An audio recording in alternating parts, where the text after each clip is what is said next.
Tim's kinda dumb, let's help him get smart. It's time to teach Tim stuff.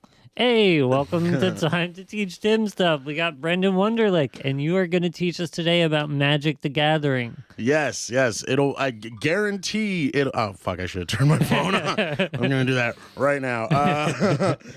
Guarantee that it will be your most popular episode just because I will trick everyone into watching it through the YouTube tagging system. I'm just gonna, we're not even going to talk about half the things. I'm just going to tell you like different tags. Just put the new fucking shit on. You know, there's a new set coming out. I know we didn't talk about it at all.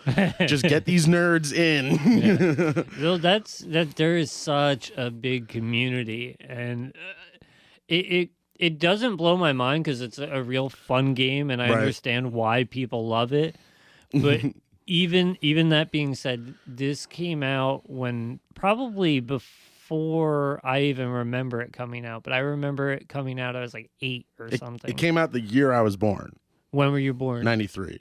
Yeah, so I was 8. Yeah. And I remember it came out, and like a kid down the street, shout out Alex Heyer. He had a deck. How great would it be if you just like name that kid? I was like, wait, you mean the world champion? Are you talking about the Alex Heyer? or if it was like this guy that's his name's Alex Bertoncini. He's actually from my area. He's just like the most notorious cheater in the game like ever. He's just this guy that's from like way upstate New York, and like he like cheated in a tournament on camera to win like a $10,000 check and like a set of cards called the Power 9, which are like each like $2,000+ They were able to cancel the check while he was still on the plane, but then like when he got home, he just like took mad pictures of him like wearing sunglasses with like the Power 9 behind one ear and then the card he used to cheat in the tournament in the other ear. Yeah, it was insane. So he was like really flaunting the fact that he cheated. Yeah, like flaunting, cheated, got banned for years, came back, cheated again, like just real pieces of shit. Yeah. I understand the desire to cheat and everything, but Magic, it's such like a community that you think it almost like cut that out. I mean, obviously they did by like banning him. Right. But you think the community itself would kind of get rid of that on its own. The problem with like that is like people who cheat, they are good. That's the problem. It's like no one who's like bad at the game is cheating. Yeah. So it's like it's these people that you want their insight, you want them to like be putting their like input into like the what deck to build, what's like good for this weekend, what's like a good like competitive build for a deck. But they do cheat. They're just some of them are pieces. A lot of them also from my area, which is like there was another guy who like the way the tournaments work, like the big tournaments before COVID hit, was like you'd have like a top 8, and this guy he would like go to like really big tournaments like the Pro Tour and the World Champion and stuff, and he like made like 9th place like 13 times in a row. Which is like awesome. Didn't make top 8, but got way high up there. And then eventually they found out like, oh, he just cheated all the time. Now, how do you cheat? Like it because like one, it's partly a game of luck. Like your cards have to end up in a certain order. But also, like, is he like doing the classic in the sleeve trick? Like not in the sleeve, but it's all sleight of hand. It's all like the guy that cheated in the big tournament. The play he did was like there was a card called Explore. It said you can play an extra land this turn, draw a card. He just played 2 extra lands, and so it's like when you do things in like this rapid succession, to the point where like there's like a famous video of like a judge coming up to the table and asking like, what turn is it? Because he was like looking at how many lands the guy had in play. He's like, what turn is it? And instead of actually answering the question, like, what turn is it? He was just like, oh, 2 Explorers, the name of the card, Explore. He's like, I played 2 Explorers.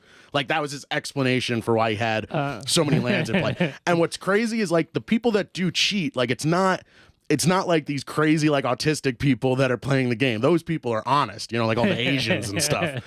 It's these people that are like very good at finessing and like they're charismatic. So when he started saying that and then the judge kind of like started pushing back, his opponent defended him. Oh my god. Yeah. His opponent was like, no, we're fine. You know, he's fine. Like, so to be that charismatic and like just to get people like on your side when you're like clearly fucking them over. Yeah. Like, I mean, that wasn't even the most egregious thing the guy did. Like the big play that like won him all that money and stuff before they canceled the check was like, he was like shuffling and he did it on camera too. He was like shuffling. And like he was supposed to put something on top of his deck and then shuffle, but he like just left it to the side and like managed to like cover it with like his forearm for a while and then like put it back on top. It was like literally you could see it on camera. You could see him cheat, but the way he did it like in the room, no one caught it. Like it's like a high-end magic trick. Like exactly. It's all sleight of hand. Yeah. I did not think you would need to know actual magic to play Magic. Yeah, well, it's not like they know like magic. Like there's not like cards up the sleeve thing. It's all like, I mean, even not just cheating, like mind games is like such a big part of the game, you know? Really? Oh, more so than you'd think of like actually technical play. Like I remember once I was in a tournament and I was playing against this guy who like he and I were very friendly with each other. He was just another huge fat guy. It was pretty funny. His name was Rich. And I like had the win. Like he was like gonna combo off, but I had like the right piece of removal to work with it. Okay. And I was gonna win the very next turn, but the way he did it, like instead of like just playing out the game, the turn before his turn, he like showed me he had the win, and like people were watching, and it just fucked with my head, and I like screwed up. I completely screwed up, and like played something that I couldn't even like pay for the next turn, and I just lost like immediately. It was and that guy, you know, sometimes you just get him, and he got me good. So when did you first get into Magic the Gathering? Like high school.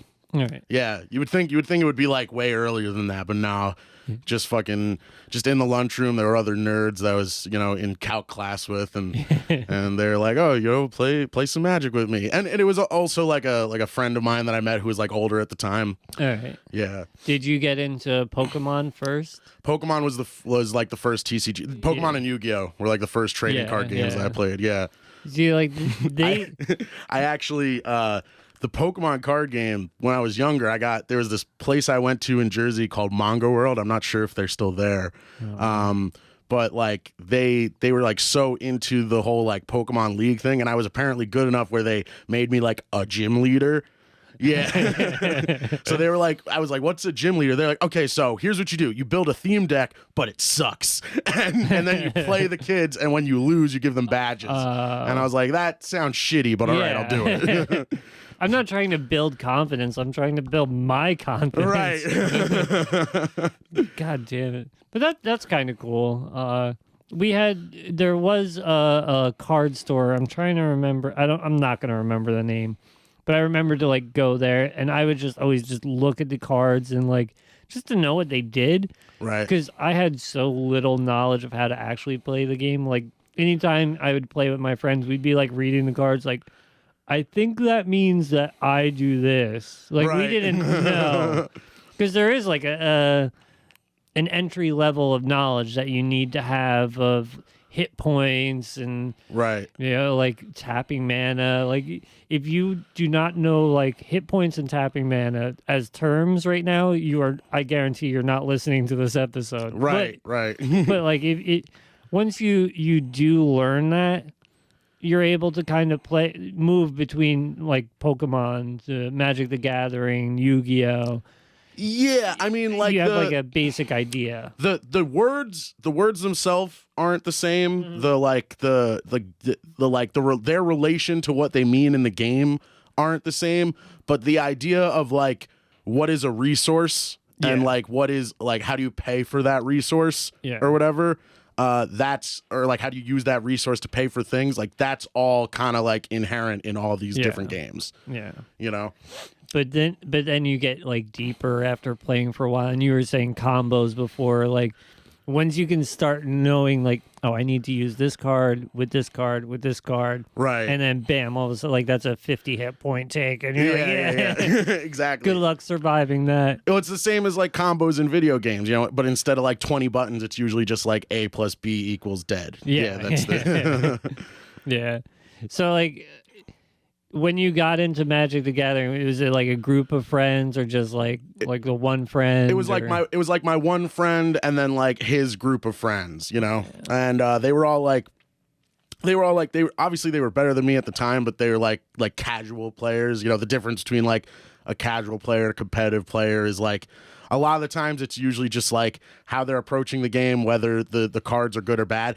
Also, a lot of the times it's like knuckle tattoos and like and like backwards hats and shit. It's like I've played like a lot of like people that are like, oh, you wouldn't even think this person knows what card games are, and then you just see them flicking cards and their knuckles just say like Jund on them.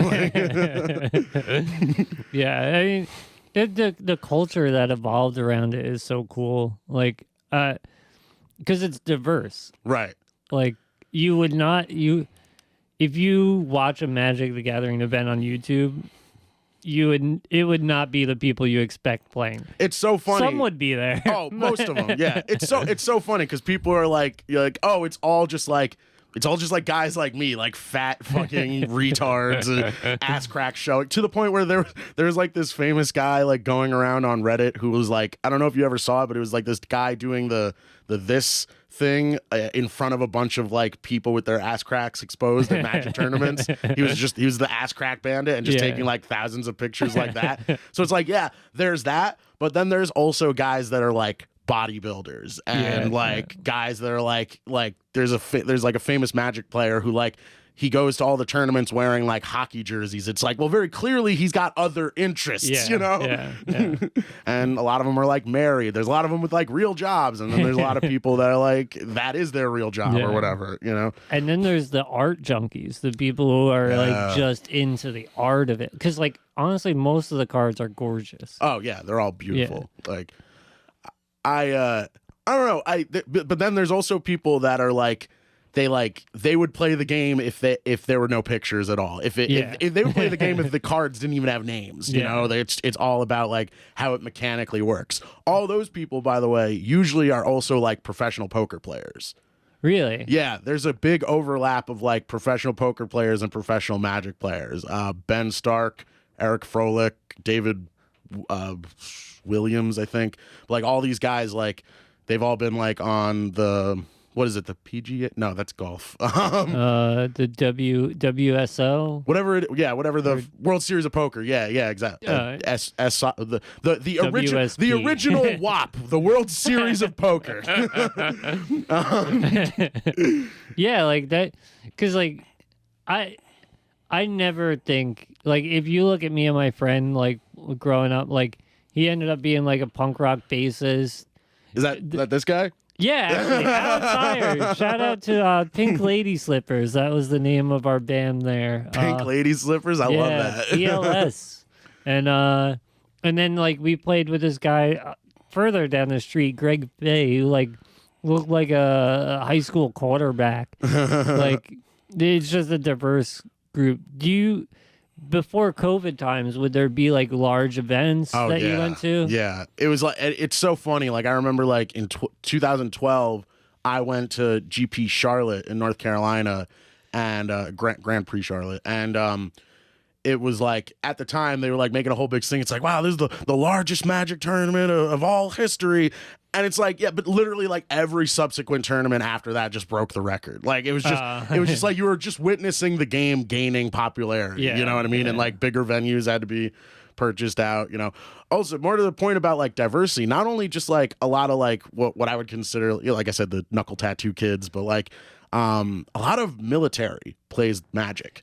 Like a large population of the military, and just because they say like they're sitting around, they're bored, eventually it's the same way anyone gets into any game. One person is into it and they're like, hey, we're all sitting here fucking bored, we might as well do something. let's see, and it's always out of like this deep seated, like they don't even really want to play with their friends, they just want to stomp on them. So it's like, how can I get people to let me beat them? Yeah, it's a fun game to play, honestly, because it's a game where you play and it's like poker where you bullshit while you're playing it. Like, yeah, you're focused on the thing, but it's almost like a drinking game, but there's no drinking consequences. Oh, like you sit around the table, you hang out. Especially like when when you're just playing with your friends and you're like, oh, let's play like a big multiplayer game. Like the amount of times I was just like at my friend's house, they were like passing around blunts and the giant fucking volcano bag, and you're like, you're in these like 8-player games that take 5 hours, and you're like, no one's really having fun in the game, but you're just having fun with each other. Yeah. It's I recommend it, especially not even for younger kids. Like, I know there's like a big kid community. Yeah. Honestly, I recommend it more for like 30-year-olds who are like need a night to go and do something, because honestly, it's so weird. Like, playing with like children is miserable. Like I don't like, I almost get like mad if I'm like at a tournament and I get paired with a kid, especially like if you get paired with a kid who's like good, then it's like whatever, like that kid's gonna be like a pro in fucking 5 years. So it's like, I don't mind losing to that kid. I remember I like played a kid once who like eventually got like he like got on like the SCG tour, and he's like a pro player now. It's like, that kid mopped me when he was like 8 years old, but it's like that happens. That kid, like, he was destined for it. So yeah, it's I lost my train of thought, I'm sorry. But no, it's definitely, I feel like it was for older people even from the start. Well, that's when you get paired with like a kid that's like doesn't know what they're doing, then it's like it's the same as like the idea of hitting a woman. It's like you can't, you know what I mean? It's like, well, if you beat them, then it's like, well, you just beat a kid, but if you lose, you lost to a kid. I was like, Magic the Gathering, just like beating women. Just like beating a woman. This is probably the one sport where there's not a huge overlap of players and beating women. Well, again, I refer back to the knuckle tattoo guys. Very true. Yeah. I don't know. There's also like a lot of dipshits in the game. I mean, people that steal cards, people that like there's this one guy, and I'm actually very happy I found out he eventually owned like a card store, and then when like COVID hit, he lasted like a few months in, but there was like another guy that we like all liked that owned a card store, and he like fucking bought him out, or like not bought him out, but like that guy was going out of business, and then like he flexed so hard on this guy. He did a video of like him purchasing all this like stuff from a failing business, but he didn't name it, and then like at the end of the video he just like walked out of the frame that he was covering and showed the business. I was like, oh shit, yeah. So are there stars in like the Magic world? Are there like, this is the world champion? Or it's so funny, like the best players are like, they like objectively they're like technically the best players, like they have like great win percentages and stuff, but like the ones that you watch are also like the charismatic ones. Like there's a guy, Luis Scott Vargas, he's just like a very classic like troll, a lot of puns and stuff, and it's like, a lot of it's grating, but it's also like he's entertaining, but he's also very good at the game. So it's kind of like people who stream video games. Like, you can be the best at it, but if you're boring, nobody's gonna watch you. Right. But exactly. If you're just entertaining and okay, much better content. Even if you're like entertaining and like kind of bad, it's like there's this guy Pleasant Kenobi, who I really like. He's this British guy, and I mean, he'll be the first one to say he's not good at the game, but all of his content is very entertaining. Just a lot of, I mean, the Brits, all it is just like weird snappy talk followed by the word cunt. So with a hint of an accent. Right. We were talking about that accent the other night at Wawa, just how like it can either be the sexiest accent or the most off-putting accent, depending on who has it. Like John Oliver has a off-putting British accent. So yeah, all right, know it all. But No, not know it all. Like that blue collar, like block you, I'll pop you in the gully, block. Like weird shit. So like this game is super worldwide. Like oh yeah, to the point where like probably what if I would say second only to Pokemon. I think it's beats Pokemon.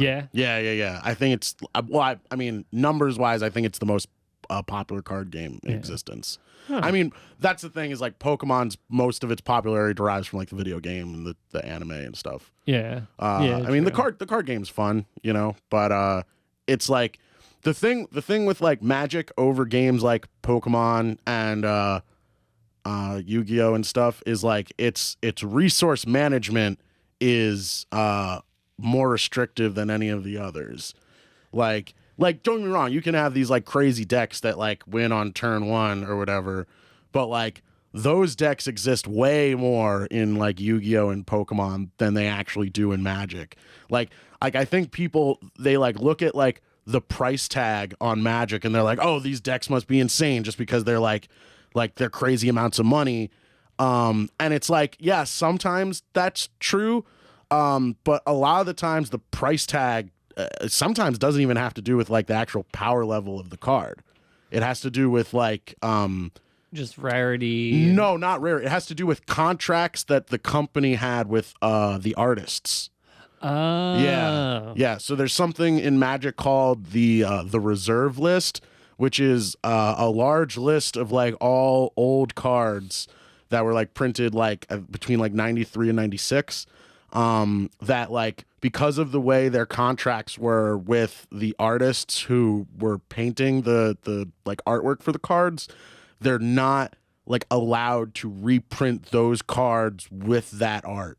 And they're not allowed to do it in like a paper way. Like they can like reprint things with different arts digitally on like the digital aspect of the game, but like I don't know who I don't know who Wizards of the Coast lawyer was during that time. I mean, they were still like riding high on like the success of D&D and shit. Yeah. Which a lot of people don't know. Same people that make the game. Wizards of the Coast. Yeah. D&D is same creators. Not know that. Yeah. It's all the same company.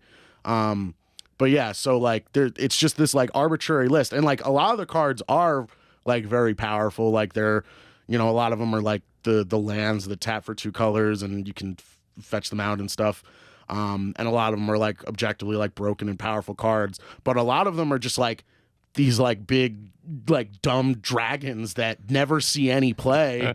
But because like the art is iconic and because they were old and because these people were like in this like lawsuit or whatever, and it wasn't even really a lawsuit because like the company could totally get rid of the reserve list like tomorrow if they wanted to, you know, like they could just they could get rid of it and like literally have like no legal issue to it. What their issue was they put the reserve list behind this thing called promissory estoppel, which is it's not legally binding, but a lawyer could make an argument for it. So promissory estoppel is basically it's what created the reserve list. It's basically like we respect that you were the creator of this like piece, and we will no longer recreate that piece. Oh, so it's like a somewhat legal gentleman's agreement, right? It's for the purpose of retaining like monetary value. Yeah, and it's not legally binding. They could literally get rid of it tomorrow. Get rid of it tomorrow, you fucking cowards. But they won't, because why? I mean, the cards that were on the reserve list literally like 2 weeks ago just all spiked like 200% in price. A card that was like $150 is now I think $350. So it's crazy. Well, that's the thing. Like the company's not really making that money, though, are they? Well, that's the problem with that is the company doesn't even acknowledge the fact that there's a secondary market. Legally, they're not allowed to, because then it becomes gambling. Oh Right. yeah. So if like I've had situations like this where I've like had problems with like pricing issues or just like an issue within the game, and I'll call them, and like when I say it usually I had to do with something like a side vendor selling me cards, and they didn't get to whatever. When you call the company and you like ask them about that, they like pretend they have no idea what you're talking about. It's crazy. It's like, how do you not know that this card is worth like $600 or whatever? And they're just like, well, it's just a random game piece in a pack, and you have you have these odds of getting it. It's like it's gambling, but not legally. Yeah. That's so weird, because like I never picture it as gambling. Oh, I mean, how could you not? I never played for money. Well, I mean, even still, I had a friend who he was in a tournament, and he had he had gotten to the top 8, but he didn't get to the top 4, so he lost. And when he was claiming his prizes for getting like 7th place or whatever, they doled him out his packs, and one of the packs had like $100 card in it.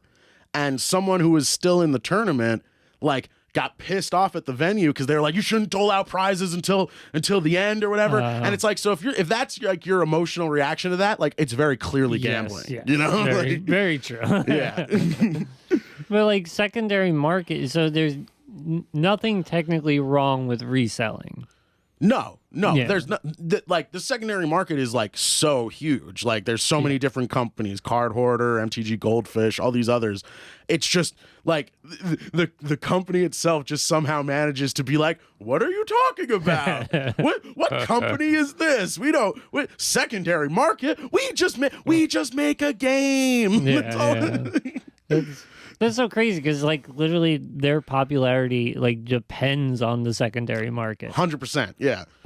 So, but legally, they're not allowed to even acknowledge it exists. Because then they're Well, not only they're promoting gambling, but literally on the packs it says like ages 7 up or ages 13 up. It's like, well, you're promoting gambling to children.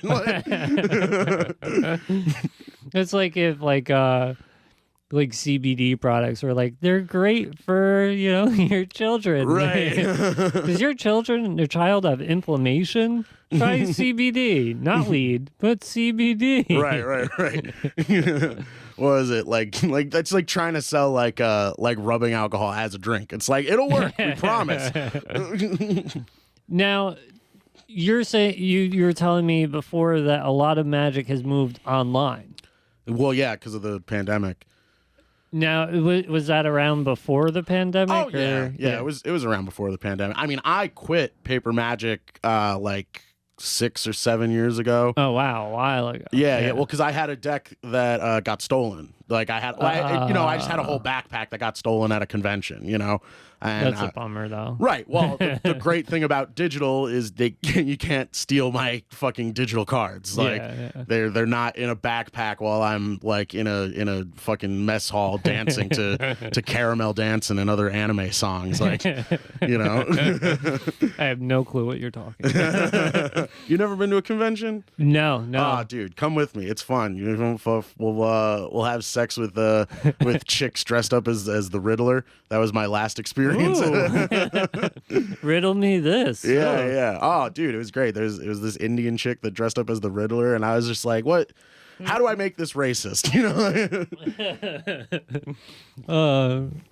I see. Like, I've never been to like Comic-Con.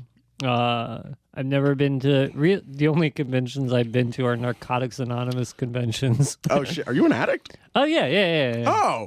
Oh man. Yeah, I'm not really part of the thing anymore, but I didn't know that, dude. Yeah, I don't drink. I don't do hard drugs. Were you one of those people that was like forced into NA for a weed charge? No. Okay. I went mostly so I had a place to live, because I was not going to be allowed to move back in with my parents if I was on that path. But Yeah, ever since then, I've not touched drinks or hard drugs. It's been like 6 years. I mean, I smoke weed now. Yeah. What was your vice of choice? Oh, cocaine and alcohol. Oh yeah. Ooh, baby. Oh shit, man. Yeah. You know, really, what it was, I was like, my late 20s. I did not have a direction. I did not have ambition for anything. And I was so, like on the, like you hit 25 and you're like, all right, like my party years are over, but I don't know how to do anything else. Where do I fit in? Oh, dude, that's exactly where I'm at. Like right now, like I'm 27 years old. Justin Bieber turns 27 on March 1st. If he dies and becomes part of the 27 club before I turn 28, I'm killing myself. Like I'm going there right with Biebs, man. We're dying together. You and Bieber's going down for the Hell count. yeah, man. He's my best friend and he doesn't know it. If that is not the definition of a believer, then I don't know. It's so weird, dude. I was talking with my friend about it earlier today. Like Bieber is like I remember being in school growing up and like hating him because he's just like everything you'll never be, you know? And then like as you get older, you're like, oh wait, this is just a guy that's like my age. Like his music started becoming relatable, and that's it like freaked me out. I was like, oh shit, I get it. I get you, man. There's been probably 2 songs on each of his last releases where like I get it. Like yeah. And they're bangers too. He's just like, he's so talented. I hope that he dies this year just so he's immortalized forever. Like really. I've been saying this for like a year now. Like Bieber, I love you. You gotta die this year for us as a hero. Yeah, because once you're 28, like that's like the year I got clean I was 28. Right, because it's the year that people stop caring. Yeah. It's the year, like there's only such like a large window where you can like kill yourself and people will give a shit, you know?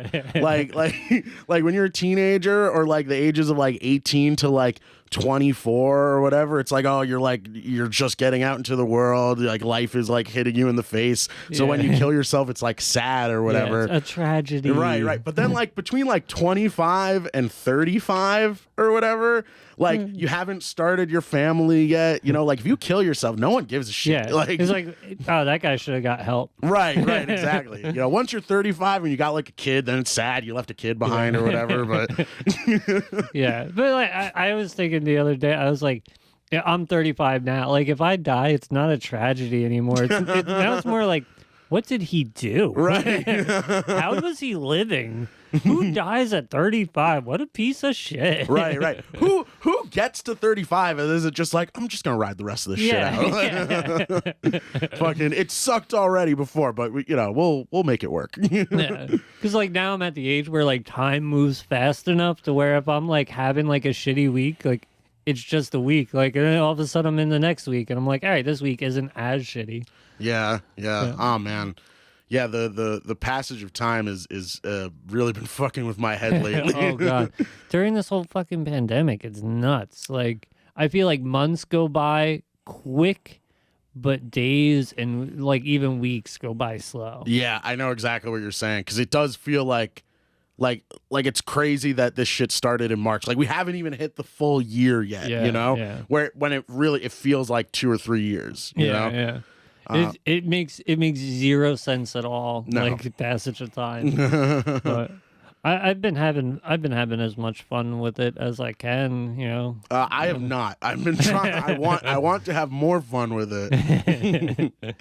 Well, any Magic tournaments coming up? Everything's like online. I mean, there's nothing, you know, because that's the other problem. Which, as much love as I have for the Magic community, it's just filled with like crazy SJWs and people that are like you know, there was like 3 trans people in the last top 8 of the big tournament, and it's just fat dudes, like you know, and so all of them are kind of like, they're like, big on the whole like stay home, this, that, there. I mean, there's one channel that I actually very much like and respect, but they have this whole thing, like a part of the reason they gained popularity was because like at the end of their videos they'd be like, if you want to donate to our Patreon, you can. Also, if you want, if you send us a receipt of a Black Lives Matter donation, we'll send you this thing or whatever. And it's like, yeah, cool, whatever. But it's like, do you actually care, or you just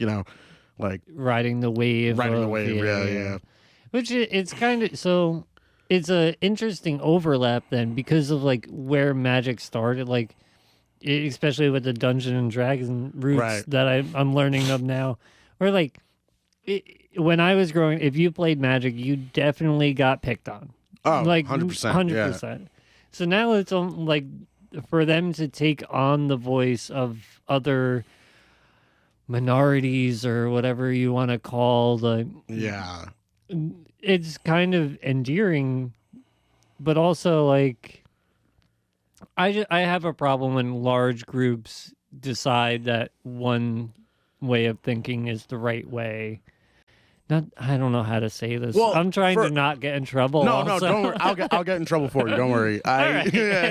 No, like the reason that I have such like a big pushback against all that shit is because I watched it like fester over a decade. Like I've been going to anime conventions for as long as I've been playing Magic, so like 10 years, and like I know these people. Like I know, like these are the like all the SJWs that get people canceled. These are the people that I share the convention halls with.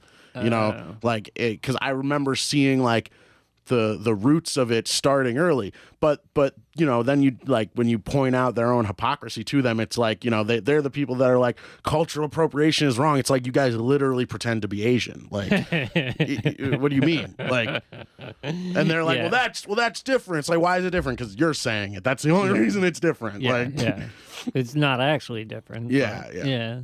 Well, is there like a big well, I guess there is if they're promoting it like that. Yeah.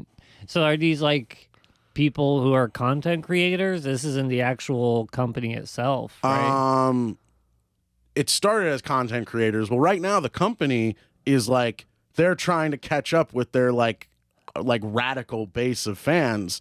Like I don't know if you heard, literally this year, like during the pandemic, the company thought it was a good idea to like wipe a bunch of cards from their like database and like ban cards that weren't even getting played just because like the art had like racist depictions on it.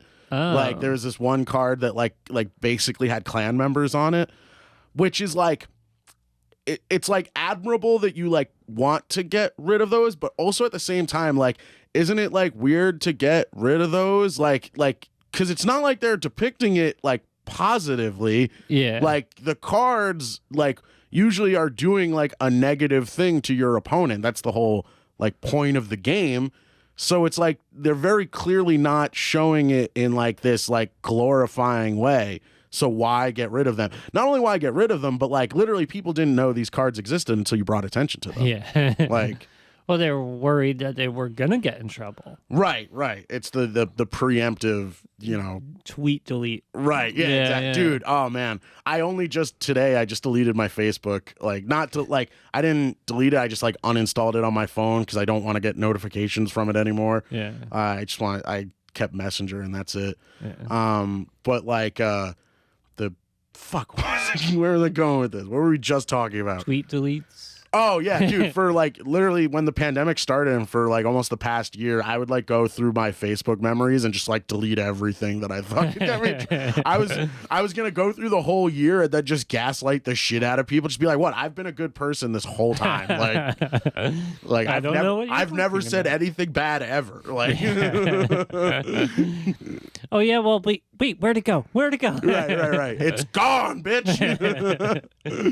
It's so weird that like now like companies have to be responsible for, well, I guess they should be responsible for their content, but also like be responsible for the emotions that their content produces. Right. I mean, it is weird. Like that guy that made the art with like the Klansmember on it, like eventually that like supposedly he has like Nazi memorabilia in his house, and it's like, okay, yeah, maybe that guy is like a piece of shit. Yeah. But like, it's still like what was the need to get rid of these cards? Like, no one played them. they were on no one's radar. Yeah. At all. Well, then there's the other way of thinking. Like, why not get rid of them then if they're right? Exactly. Yeah. Which like I kind of agree with that, like, to get rid of them. Because, like, listen, if we don't change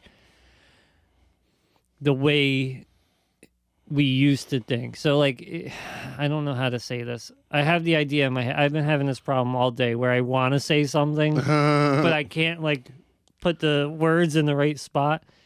We should be constantly adapting, like, just how we feel based on new knowledge. I agree, but it's also like I would be cool with it if the company was consistent, because like they banned this card called Crusade that like the art on it wasn't like it wasn't really bad at all. It was literally just like a warrior of the church back in the 1620s or whatever, whenever the Crusades were. Sure. Yeah. And it was just like him, and like there wasn't even violence in the depiction of the card. It was just like him holding his sword up like in victory, and then maybe like two people kind of fighting in the distance, right? Yeah. But they banned that card because they were like, it's racist towards Muslims. Like that was literally in like the copy of what they wrote. But then there's like this other card, I can't remember the name, but like the art is literally like other warriors of like a different religion burning Christians alive, and that one didn't get the X. Well, that's fine, because honestly, who needs Christians? Yeah. Well, that's why like it's fine if they were consistent, but instead they're just like kowtowing to the loudest voices. So, but also like this is Magic the Gathering, like it's a fictional quote unquote world, right, and these are fictional beings. Like it'd almost be like watching Django Unchained, being like, listen, we got to cut out this scene that shows the clans people because we can't show clans people. We want to whitewash that. Right. Or I guess that is that whitewashing? It's blackwashing. No, it's like I don't know. I guess if we're gonna go that route, the biggest what they should have done from jump was just never incorporate anything that ever happened in reality into the game. Like we're like right now the current set is on like Viking lore and that mythology, and then the next one is like essentially like a Harry Potter world, and it's like all those things are like fake, but at the very beginning of the game they were like, oh, what if we did like actual, I mean, one of the sets was called Knights of Arabia or something, and it's like, what if we did like actual things that were in real life? And it's like that's probably where you fucked up. Well, I as someone who like played when I was younger, like that was one of the things I liked. It was a mix. It was a mix of real things plus elves. Yeah. So it was kind of like leading on to this away from the game world where I was more imaginative, because like, yes, these things can exist in my world, but maybe these things are around also. It is that I thought it was kind of cool, but yeah, I can see where it's problematic. But that's where you get into the intents, and then the right. Like, honestly, who's really responsible for the clan other than the clan? Like, why are we gonna get mad at Magic the Gathering for making cards based on what these people did? Right. It'd be great. It's like, actually, the clan was LBJ. It's like, that doesn't make sense. Like, the clan still fucking exists. Right. Let's get rid of the cards. How about we get rid of the clan? Yeah, how about we destroy the clan through the card game? How about we challenge them to a duel, and then when they lose, we send them to the Shadow Realm? How about that? That's what we're going to call this podcast. Send the clan to the Shadow Realm. Oh God, that would scare the shit out of them. Like, what do you mean Shadow Realm? What do you mean? What kind of shadows are we talking? You talking about? There better be a light where we're going. No, David Duke, there won't be. Oh God.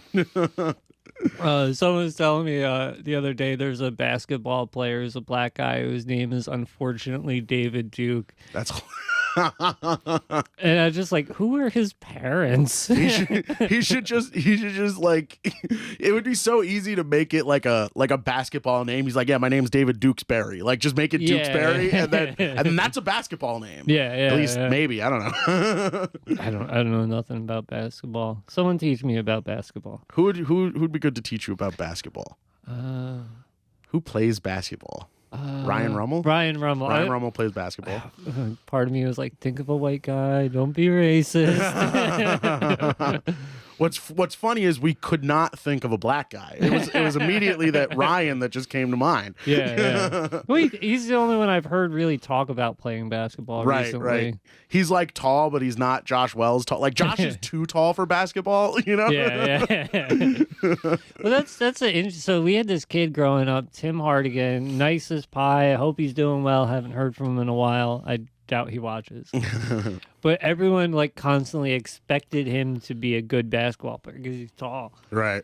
Well, we all forgot that we're all teenagers and awkward, and that maybe a big body is harder to learn how to use. He was great as like a center, like under the net. You give it to him, no one could even. So he's just up and then in. But is that the guys that do layups or? Yeah, I don't know. Yeah. I don't know basketball. Yeah, the center is like under the net kind of guy, like rebounds and like easy layups. Yeah. But yeah, like I just remember like running down the court with him, and it must just be so hard to be an awkward teenager at like 15 and 16, and not only are you awkward, but your size is awkward. Right, right. I didn't really have to deal with that. I was just like average.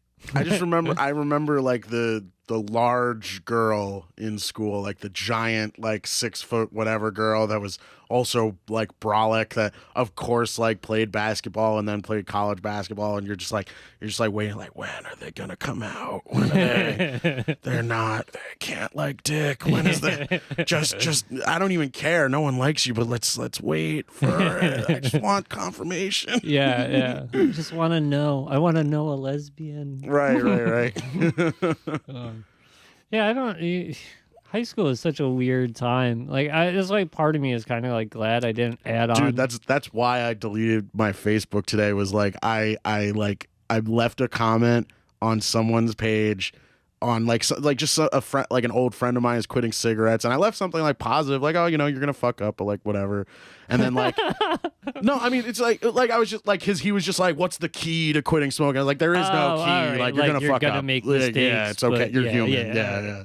And then like just this random person liked it, and like when I just like clicked on their profile, and they were just like the baby mama of like a kid that used to bully me. So I was like immediately, I like all the memories came rushing back. I sent them this long message, and then I had to like talk to the kid for like an hour, and I was like, oh, this is like ridiculous. Like I'm like reliving trauma. I'm reliving trauma. This is me being the toxic one. Like I'm just like I'm being a piece of shit for no reason.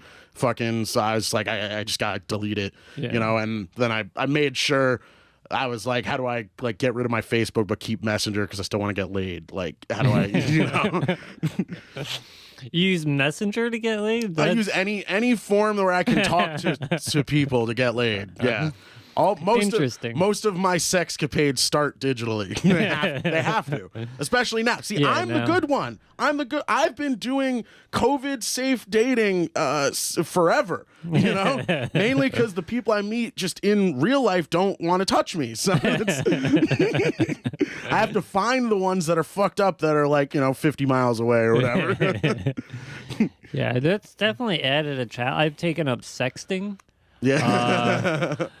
It's different. I don't like it. Honestly, like it's a great writing experiment. Oh yeah. Dude, I catfish. I've talked about this with Jesse on their podcast. Like, yeah, I don't do it all the time, and I haven't done it in like a couple months, but every now and then it'll usually be like if I'll like think a conversation's going well or something, and then just like someone like really takes a toll on my self-esteem, they'll start calling me this and calling me that, and I'll just be like, well, fuck them. For the next 2 weeks, I'm gonna be this hot light-skinned black guy, like, and then like I'll get to the point where like there's a chick that's like, we're gonna hang out, and then I'll like just leave them on red because it's like I'm taking I catfish to take the power back. I've never catfished. I've always like thought like, I'm gonna find my one true love here. I better be honest. Oh yeah, no, because even the people that are finding their true loves aren't honest. No one's honest. Yeah, no. Actually, like most of the people I know who've gotten married recently, I've met on like Tinder or Bumble or something. Right. And like it's usually like we hooked up, and then we were just like kept hooking up, and then we went on a date. And then we're like, all right. Yeah, it seemed a bit backwards. I mean, I kind of get it. Like there's this woman on YouTube that was like, she's like our age or a little younger, and she was talking about how online dating is like preferable in this realm because they're like, you know, I mean, we're not women. I don't get the fears that women have, you know, as much as I try to understand them. So they're like, you know, this is our way of making sure we're not dealing with like a psycho or whatever, blah blah. It's like, yeah. And then you still date violent men, but it's fine. It's fine. It's fine. It's fine because then you could say, well, he lied to me. He catfished. He catfished with his personality. Yeah. Like, personality fished. Yeah.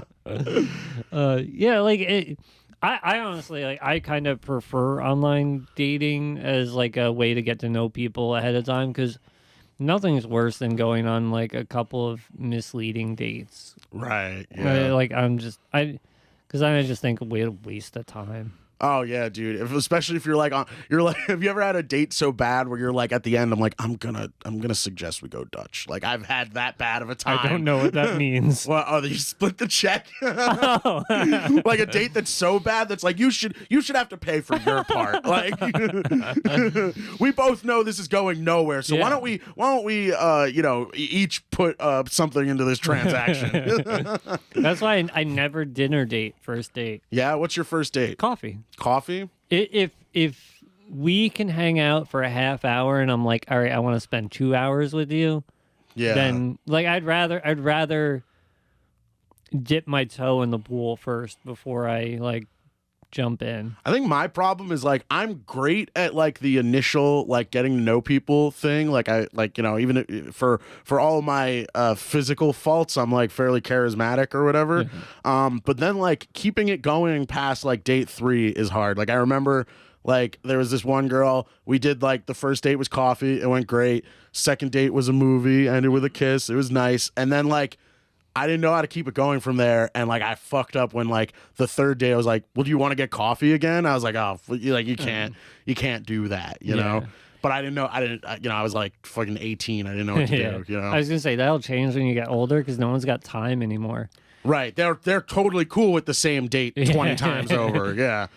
It's like, well, I got to get home to watch my 2 kids. I'm a single mom, and I'm like, oh god, I got to go to an open mic tonight. So let's just grab coffee real quick. Let's actually, if we hit the drive-through, we can sit in our cars and talk to each other for a minute. Right. Is that where you're at? Are you like because I'm wondering if I'm at that age where like shit, do I just have to accept like that I'm gonna end up with like an already mom, you know, like I'm at the point where anybody who I've dated recently is a mom. Yeah.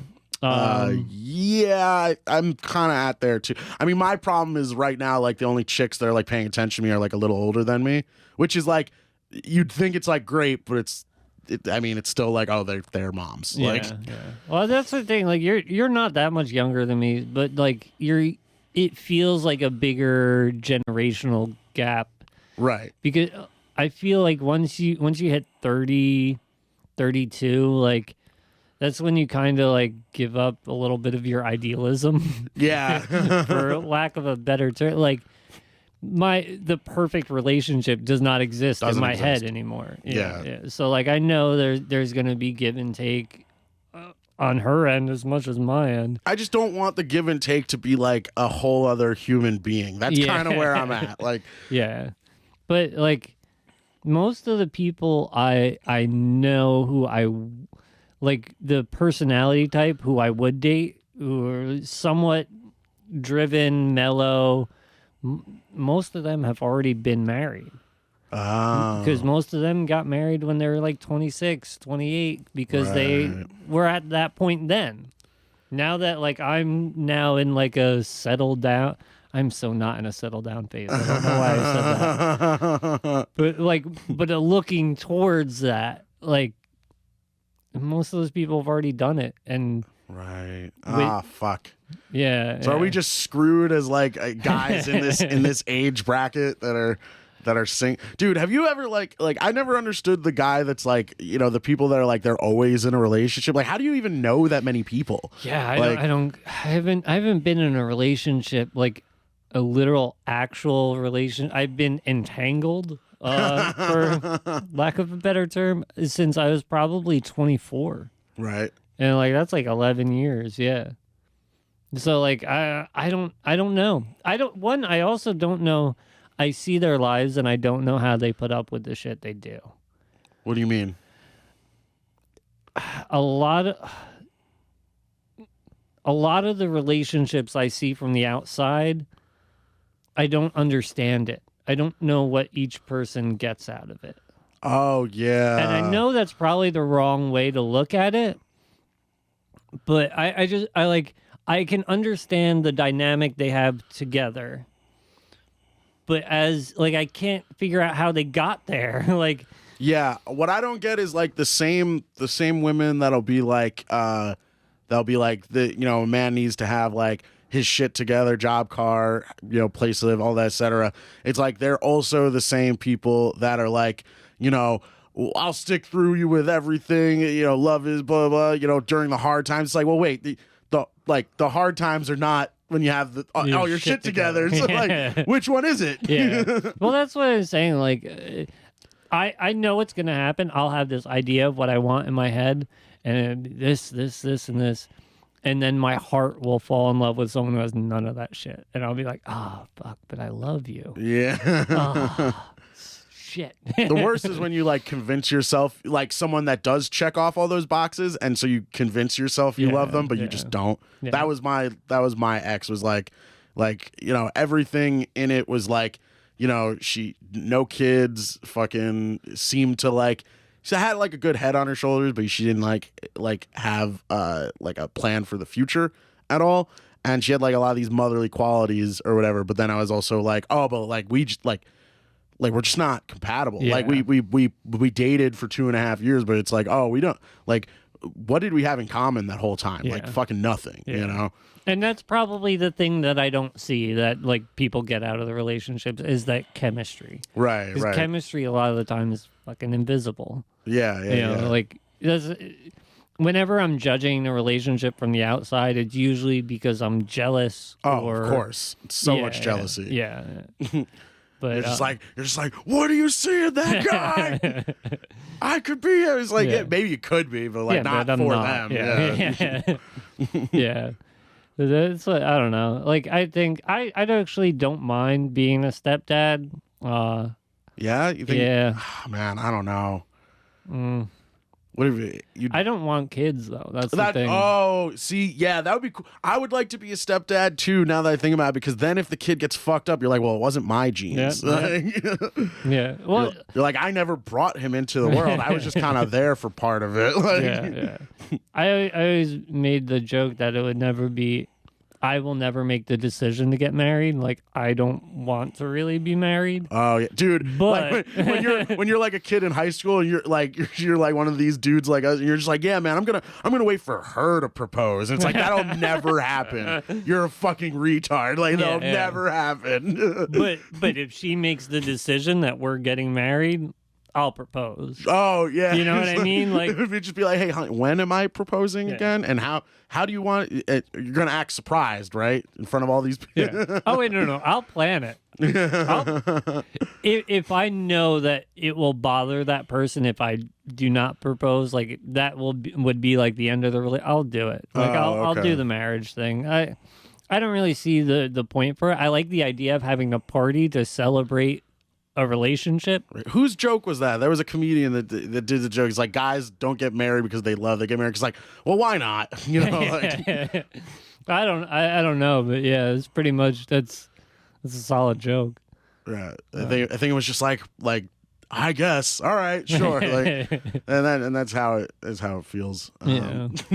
Yeah.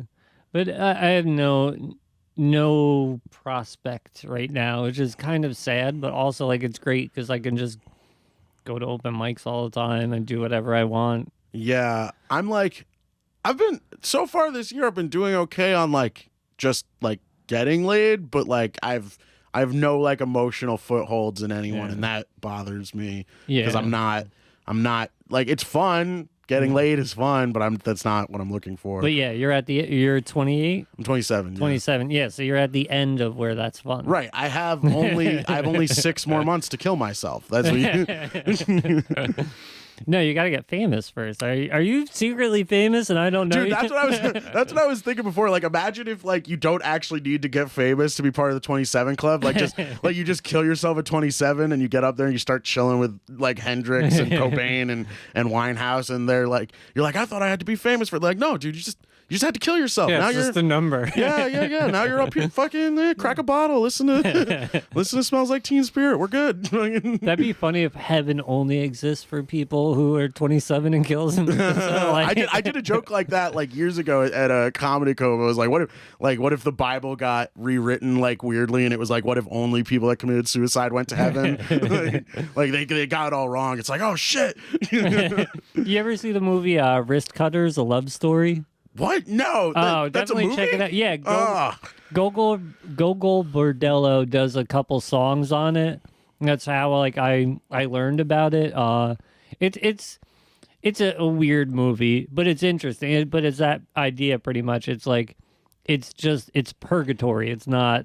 Oh, okay. Yeah. But it's kind of cool. It's like a weird character-driven kind of movie. 2 people commit suicide, meet in the afterlife. Interesting. Yeah.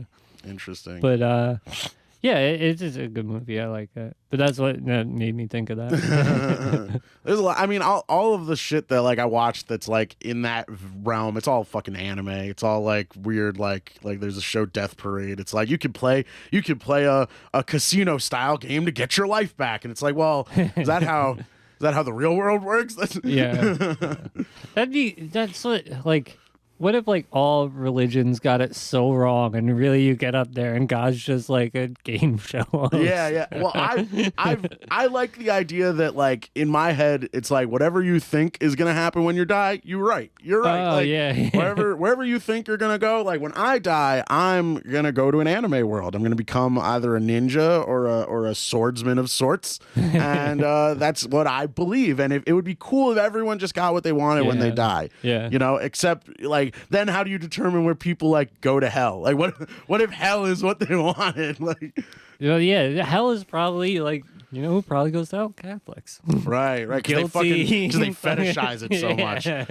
They're just secretly like, you know, into BDSM and getting whipped for eternity. Yep.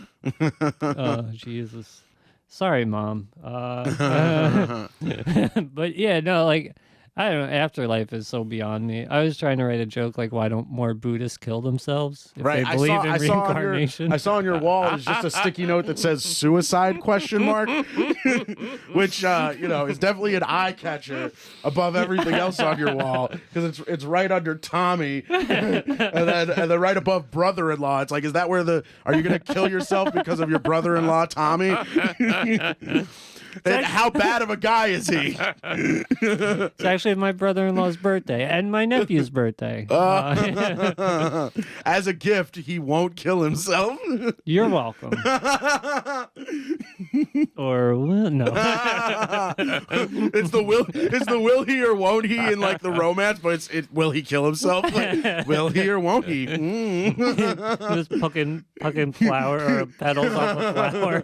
Do I not? Do Do I not? Oh, Jesus Christ. you pick off the last one, and then you're like, just like magically the dandelion, like the stem turns into a rope.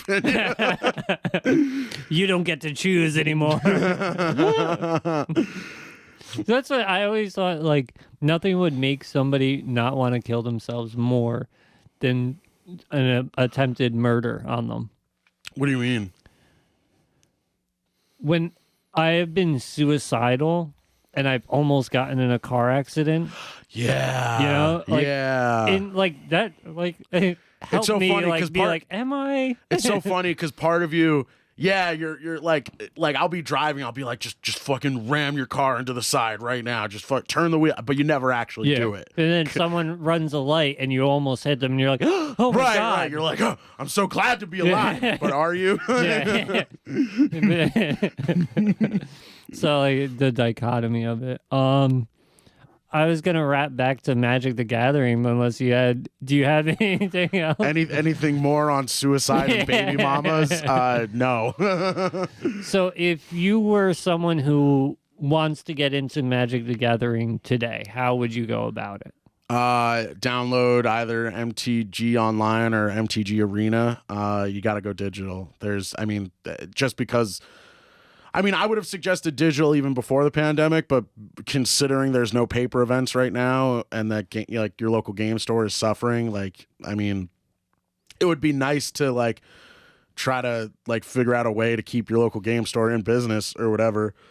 But in order to like actually play the game, you just got to play like online. Yeah. I mean, I played like 4 or 5 games this morning just on my computer before I came here. Like, but that's the only way you're getting games. Yeah. Like, now, are there still like packs that you have to purchase online? Like, how does that work? Online is the secondary market is similar to the secondary market in paper. Like, so the secondary market in paper is like your local game store is like, they are allowed, according to what like prices are that was created by the market, like they're allowed to, as like an independent vendor, buy and sell cards. And, you know, it's regular capitalism. Like, you know, you agree on this price, you exchange it, blah, blah.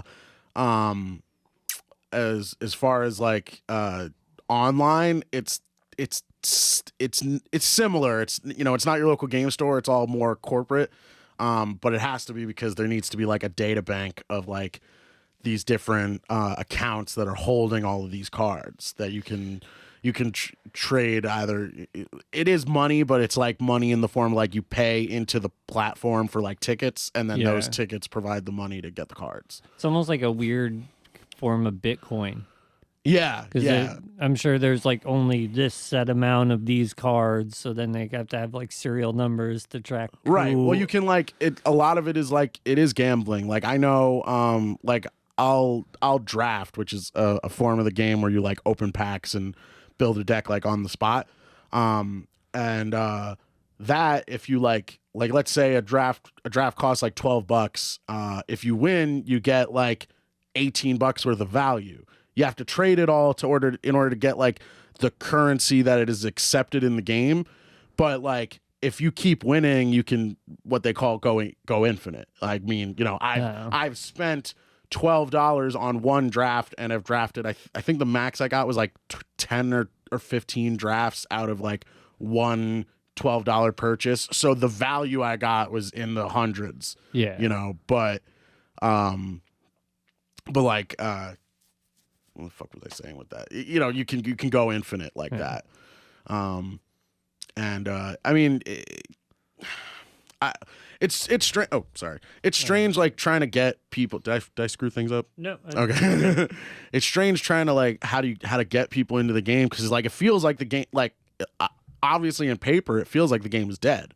Like it feels like nothing's going on. Yeah. But then like because there's no paper game, they've just been like focusing so hard on like the digital aspect. I mean, like it just feels like there's like what we're calling like perpetual hype, because like it used to be like there would be 4 sets that come out a year, like one every 3 months, but now it's like the last set that just dropped was like 3 weeks ago, and now another set is dropping. Like we're already getting spoilers for what's in that set right now, and that set will be dropping in like think it was like 8 weeks, 9 weeks maybe, which is like it's I guess a significant amount of time, but like there's like almost no room to like digest anything anymore. It's that constant hyping of the next release, and then almost by the time the release comes out, they're like, and then our next one's going to be and then the issue of like power creep comes in, where it's like in order to keep the game like exciting, you have to like keep printing like busted cards, and there's this weird motto that they have. It's like, you know, good cards exist so that you know like what bad cards do. Which is like cool, but it's like, what if we like evaluated people like that? You know, it's like retards exist so that you know what a normal person looks like, you know. But like the normal person isn't like breaking the game. That's the problem. Is like they keep printing cards that are like breaking the game. I mean, we just had a recent ban list announcement, so like different formats of the game and like cards that are no longer allowed to be played in that format, and like they banned like 15 cards.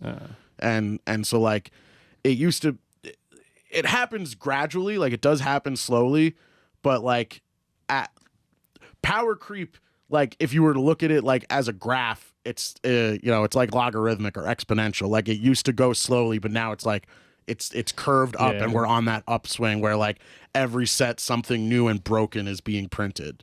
Like it used to be like back in the 90s, there was like stuff that was getting banned like a lot because they didn't know like how to like properly mechanize the game. Like they well, they printed things that were just like broken because they didn't know what like broken would be yet. You know, it's kind of like the people who make the game, they like make it with certain intentions, and then it's like it's the player's job to make the most busted thing. You know, well, it's got to be one of those things where like video games, they have like thousands of beta testers. With Magic the Gathering, are they going to have 2,000 people playing 1,000 games in a row to find out what card? Like they have testers, but it's not. You can't test it the same way you can test a video game. It's just not possible. Exactly. So like it's kind of like wishful thinking, kind of. It's, I don't know. That is something like really like. This is like almost like 3D chess playing games. If it's two knowledge people who are who have a well built deck, it can get into like hairy situations where like literally one person has the block for this, but then if they play it in a certain order, like it gets deep. I mean, and I'm, you know, what I've been trying to say is like even people that are good at the game suck. Like we all suck. You know, we all make horrible mistakes just because we're like either not paying attention or like actively like trolling. Like we all just make these like crappy mistakes. Like earlier today, I played a game and I had the answer for the thing that fucked me up, but because I was like trigger happy, I blew it on something earlier in the game that I didn't need to blow it on at all. And I don't know that until it happens, but that's part of like that guy outplayed me, you know. Sometimes it pays to be patient, sometimes it pays to be aggressive. It's why like yes, if you play with the same deck for someone else who plays with the same deck, there's 1,000 different outcomes. Right. You know, and I'm always like, I like playing aggressively. I like playing like proactively. I don't much like playing reactively. But like you have to sometimes. And I find myself making so many mistakes when I have to like play careful versus like just go through the motions, like, oh, I have this much mana this turn, play this, attack, you know, like that's the easy part of the game. The hard part of the game I'm fucking bad at. So download is it an app or is it... I think they just finally got like an app on Samsung phones, which I don't know why they didn't do it for iPhones, but whatever. Well, the Asia market. Oh, right. Yeah, maybe. We always think we're so important over here in America, and we're like, we're not. They don't. The mobile like Yu-Gi-Oh game is so much more popular because it can span to those countries. But yeah, so there is one app I believe on Samsung phones, which is the Arena app. But it's got to be. Not only does it like have to be on your computer, but like unless you have like a certain output for for your Mac, it like has to be on a Windows. Oh. Like you can get it on your Mac, but you got to jump through a couple hoops. Yeah. So yeah, either Magic Online. What I use is Magic Online, and then there's another one called Magic Arena. The difference between those is like Magic Online is like a place where you can play Magic, and then how you kind of get the cards is like all through the secondary market. Magic Arena is owned by the company, so there is no secondary market. Yeah. But then there's also there's like a large, like there's a lot of price gouging on there. Like someone did a comparison of like what a deck would cost on Arena versus what it would cost on Magic Online. It's like a deck that costs like $17 on Magic Online costs like $400 on Arena. It's crazy. Oh. Yeah.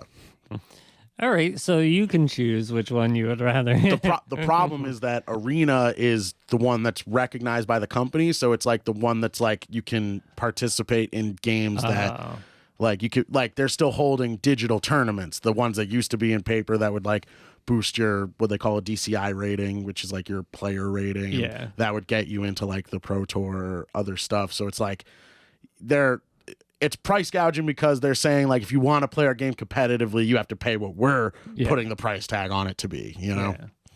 Yeah, everybody's got their quotas, so to speak. Oh yeah, it's so crazy when people are like, how could Wizards do this? How could they destroy our game? It's like, yeah, because they have like a quarterly profit meeting every month or every 3 months. Like, what do you mean? Like that's how they could destroy the game, is because they're like looking at it's a business. And I think there are people that like, there are a lot of content creators that I respect that like remember that it's a business, but then there are a lot of them that are like fucking Chicken Littles. They're like, every time the company does something, the fucking sky is falling, and it like creates this like really weird like toxic community. Yeah. Like I've always found, and maybe I'm just like throwing shade, but like it's always people that aren't good at the game that create the toxic community. What I call like the casuals.